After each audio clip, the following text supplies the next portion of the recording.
കിഷ്കിന്ധകാന്ത ഇറങ്ങിയിട്ട് ഒരു കൊല്ലമാവുന്നു. നിങ്ങൾ കുറെ പേരെങ്കിലും ഈ പടം കണ്ടിട്ടുണ്ടായിരിക്കും. ഇനിയും കാണാത്തവരുണ്ടെങ്കിൽ ഇനി അഥവാ കണ്ടിട്ടുണ്ടെങ്കിൽ തന്നെ വീണ്ടും കാണാൻ വേണ്ടിയിട്ട് അതിന് വെർത്തി ആയിട്ടുള്ള ഒരു സിനിമ തന്നെയാണ് കിഷ്കിന്ധകാന്ത. അതിന് ഏറ്റവും ബ്യൂട്ടിഫുൾ ആയിട്ടുള്ള കാര്യം എന്ന് പറയുന്നത് അതിന്റെ ആ മിസ്റ്ററി ചുരുളയുന്ന രീതികളാണ്.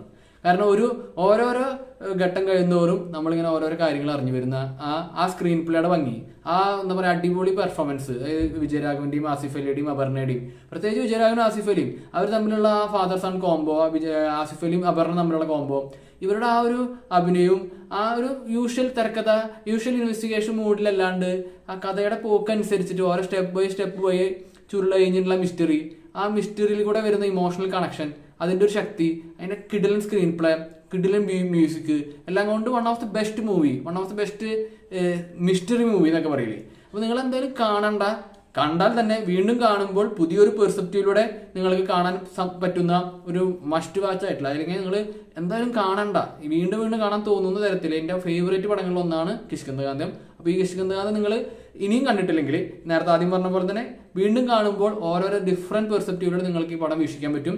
ഓരോ പുതിയ കാര്യങ്ങൾ നിങ്ങൾക്ക് കണ്ടെത്താൻ പറ്റും. അങ്ങനെയുള്ള വളരെ മനോഹരമായിട്ടുള്ള ഒരു സിനിമയാണ് കിഷ്കിന്ധകാന്തം. അപ്പോൾ ഇതെടുത്ത് കാണുക. ജിയോ ഹോട്ട്സ്റ്റാറിൽ അവൈലബിൾ ആണ്. അപ്പോൾ എൻ്റെ ഈ വീഡിയോ ഇഷ്ടപ്പെട്ടെങ്കിൽ ലൈക്ക് അടിക്കുക, കമന്റ് അടിക്കുക, സബ്സ്ക്രൈബ് ചെയ്യുക, ഷെയർ ചെയ്യുക.